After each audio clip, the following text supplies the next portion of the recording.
Hello friends, एक बार फिर हम लोग एक नए वीडियो के साथ यहाँ जुड़े हैं।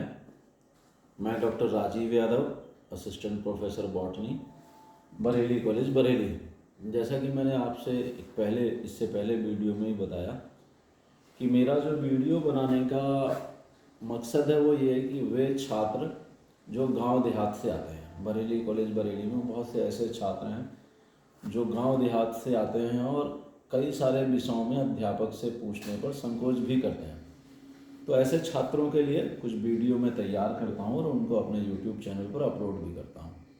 इससे पहले भी मैं आपको बताया हूँ कि आप जो मेरा यूट्यूब चैनल है उसको सब्सक्राइब कीजिए, और अगर आपको लगता है कि इस विषय पर सर को वीडियो बनानी चाहिए तो आप मेरे जो चैनल है उसके कमेंट में लिखिए कि सर इस इम्पोर्टेंट टॉपिक पर आप एक वीडियो अपलोड कीजिए, लेक्चर अपलोड कीजिए। आप मुझे ईमेल भी कर सकते हैं, और यदि आप बरेली कॉलेज बरेली के छात्र हैं तो आप डिपार्टमेंट में भी मुझको बता सकते हैं कि सर ये टॉपिक थोड़ा सा कवर नहीं हो पाया है एग्ज़ाम के समय, तो सर आप इसको अपलोड कीजिए। तो मैं ऐसे वीडियो भी अपलोड करूँगा जो ऑन डिमांड आपके होंगे, जो आपको लगता है कि सर ये हमारे सेमेस्टर से जुड़े हुए प्रश्न हैं जो पूछे जाने हैं और पूछे जाते हैं अक्सर। तो आप यदि मुझे बताएंगे तो मैं वो सारे भी अपलोड करूँगा।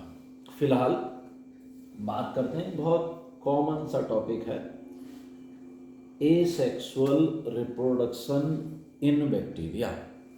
बैक्टीरिया सेल की हमने इससे पहले बैक्टीरियल सेल के अल्ट्रा स्ट्रक्चर की बात की थी इससे पहले वाले वीडियो में। आज हम बात करने वाले हैं एसेक्सुअल रिप्रोडक्शन इन बैक्टीरिया, यानी जीवाणु में अलैंगिक जनन। आप जानते हैं जनन या रिप्रोडक्शन मीन री माने दोबारा, प्रोडक्शन माने बनना, यानी एक सेल जैसी है, जैसी एक कोशिका है वैसे ही उसके जैसे हजारों बन जाए, उसके जैसे अन्य कोशिकाएं बन जाएं, इस प्रक्रिया को हम रिप्रोडक्शन कहेंगे। ज़्यादातर बच्चों से जब आप पूछेंगे तो जवाब देते हैं रिप्रोडक्शन मतलब जनन। ठीक है, किसी मायने में ठीक हो सकता है, लेकिन अगर हम यहाँ देखें री माने दोबारा, प्रोडक्शन माने बनना, एक कोशिका के जैसे ऐसी कई सारी कोशिका बन जाना रिप्रोडक्शन कहलाएगा। तो अब एसेक्सुअल रिप्रोडक्शन यानी अलैंगिक जनन, वो क्या तरीके हो सकते हैं जिसमें लैंगिक प्रक्रिया ना इन्वॉल्व हो, लैंगिक प्रक्रिया ना अपनाई जाए और कई सारे बैक्टीरिया की प्रतिकृति बन जाए, बैक्टीरिया की कई सारी सेल बन जाए। कौन सी प्रक्रिया है? तो उसमें एसेक्सुअल रिप्रोडक्शन के कई तरीके हैं। बैक्टीरिया में, जीवाणु में जो अलैंगिक जनन होगा, उस अलैंगिक जनन के कई सारे मेथड हैं। तो हम लोग एक एक करके बात करते हैं। तो कौन कौन से मेथड हो सकते हैं? अगर हम यहाँ देखें तो हम ये पाते हैं कि जो बैक्टीरिया में एसेक्सुअल रिप्रोडक्शन होता है वो बाइनरी फिजन द्वारा भी होता है। बाइनरी फिजन मतलब द्विखंडन। एक सेल है बैक्टीरिया की, वो दो सेल में बट जाती है, दो सेल में टूट जाती है, दो न्यू डॉटर सेल्स में टूट जाती है। तो कितने खंड हुए? एक सेल है, खंड कितने हुए? एक, दो। तो इसलिए क्या कहलाता है? द्विखंडन या बाइनरी फिजन। एक तरीका तो ये हुआ बैक्टीरिया के एसेक्सुअल रिप्रोडक्शन का। एक बात मैं आपको और बता दूं कि विश्वविद्यालय की परीक्षाओं में या जो हमारे मिड सेमेस्टर की परीक्षाएं होंगी उनमें या कल कई अन्य परीक्षाओं में पूछा जाता है कि जो जीवाणु है उस जीवाणु के एसेक्सुअल रिप्रोडक्शन के कौन कौन से मेथड्स हैं वो समझाइए। तो सबसे पहले हम बात करते हैं बाइनरी फिजन की यानी द्विखंडन की। मैंने आपको कल भी बताया था, एक बैक्टीरियल सेल में आपको बना के दिखाई थी मैंने बताया था उसके चारों ओर सेल वॉल होती है, कैप्सूल भी होता है, सेंटर में प्रोटोप्लाज्म भी होता है और न्यूक्लियाइड भी होते हैं। तो ऐसी एक सेल यदि हम यहाँ देखें, एक बैक्टीरियल सेल, तो हमने देखा कि बैक्टीरियल सेल के चारों ओर सेल वॉल है, कोशिका भित्ति, बीच में फ्लूइड भरा हुआ है और सेंटर में न्यूक्लियर मटेरियल, हम इसको न्यूक्लियाइड भी बोल सकते हैं। कल हमने बोला था न्यूक्लियाइड, जीनोफोर, इंसिपिएंट न्यूक्लियस। आप लोग जो बात एक बार बताई जाए, यदि आप उसको याद कर लेंगे, समझ लेंगे, तो आगे आने वाले टाइम में जब आप बैक्टीरिया से संबंधित कोई और सवाल हल कर रहे होंगे तो आपसे एग्जामिनर ऑब्जेक्टिव में पूछेगा कि बैक्टीरिया को केंद्रक को क्या कहते हैं। तो मैं कल आपको बताया था। तो बात करते हैं बैक्टीरियल सेल, सेल वॉल, बीच में न्यूक्लिक मटेरियल। ठीक है, न्यूक्लियर मटेरियल यानी जीनोफोर या न्यूक्लियाई। अब क्या होता है जब अनुकूल परिस्थितियां होती हैं, अनुकूल, अब आप ये सोचिए कि जीवाणु के लिए अनुकूल परिस्थितियां क्या होंगी। जीवाणु के लिए अनुकूल परिस्थितियां होंगी नमी मौजूद हो, जो नमी है वो मौजूद हो, बेस्ड मटेरियल मौजूद हो जिस पर बैक्टीरिया ग्रो करता है वो सारा पदार्थ मौजूद हो। अनुकूल परिस्थितियां जीवाणु के लिए यही हो सकती हैं। आप समझिए कि बहुत सारी जगह जीवाणु से होने वाली बीमारियां फैलने लगती हैं कब, जब तापमान मॉडरेट होता है, नमी भी होती है, बारिश भी होती है, तो ऐसा सारा मौसम क्या है, अनुकूल परिस्थितियां कहलाता है जीवाणु के लिए या बैक्टीरिया के लिए।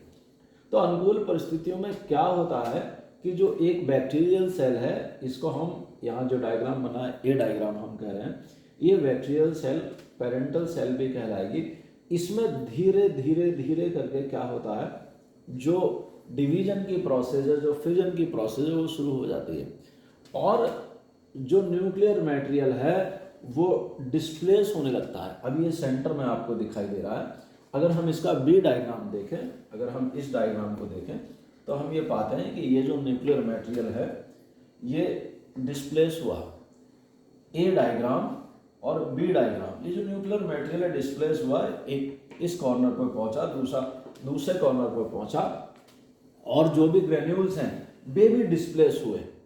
और फिर क्या हुआ, जैसे जैसे फेवरेबल कंडीशन बनी और बढ़ी, तो ये जो सेल है, जो पेरेंटल सेल है जिसका न्यूक्लियर मटेरियल एक साइड में डिस्प्लेस हुआ था, दूसरा दूसरी साइड में डिस्प्लेस हुआ था, इस सेल की सेल वॉल में कंस्ट्रिक्शन हो गया, धसाव हो गया, और सेंटर से धसा हुआ। यदि आप देखें तो बीच से धसा हुआ, ये धसाव हो गया, और धसाव बनने के साथ साथ बिल्कुल वैसे ही जो न्यूक्लियर मटेरियल था ये दोनों कॉर्नर पर जाने के साथ साथ डबल हो गया।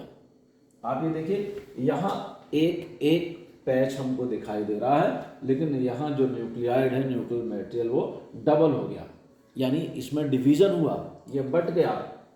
और यदि हम चौथा डायग्राम देखें तो हम ये पाते हैं कि जो एक सेल पेरेंट सेल थी उसने कितनी सेल बना दी, 2 डॉटर सेल बना दी। तो एक पेरेंट सेल से कितनी सेल बनी, 2 डॉटर सेल बनी, और इसीलिए हम इसको कहते हैं द्विखंडन। कौन सा रिप्रोडक्शन, कौन सा एसेक्सुअल रिप्रोडक्शन, बाइनरी फिजन या द्विखंडन।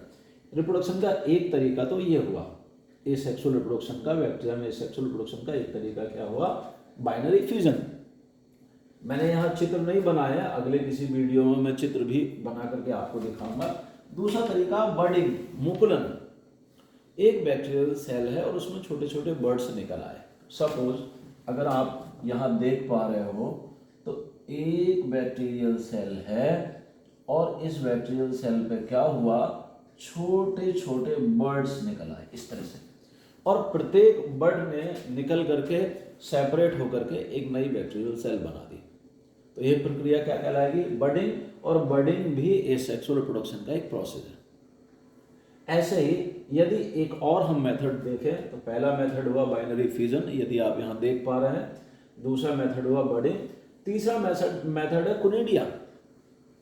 अनफेवरेबल कंडीशंस में कई बार क्या है, कुनिडिया का फॉर्मेशन होता है, कर्णक का फॉर्मेशन होता है, और कर्णक द्वारा भी नई सेल्स बनती हैं। फेवरेबल कंडीशन आने पर नई सेल्स बन जाती हैं। सो बाय कुनिडिया। बाय जूस्पोर्स, जो जूस्पोर्स का फॉर्मेशन है वो अमूमन नहीं होता, लेकिन एसेक्सुअल रिप्रोडक्शन में हम देखेंगे तो जूस्पोर्स द्वारा भी नई सेल बनती है। और बाय एंडोस्पोर, बाय एंडोस्पोर एक इंपॉर्टेंट प्रोसेस है। एंडोस्पोर मतलब अंतःबीजाणु द्वारा, बैक्टीरिया सेल के अंदर ही जो इसका प्रोटोप्लाज्म है इकट्ठा हो गया, उसके चारों ओर एक थिक लेयर बन गई, और अनफेवरेबल कंडीशंस में वो थिक लेयर ऐसे ही रिमेन रही, और इस तरह का जो स्ट्रक्चर बना that will be called endospore. वो जो संरचना है वो एंडोस्पोर कहलाएगी।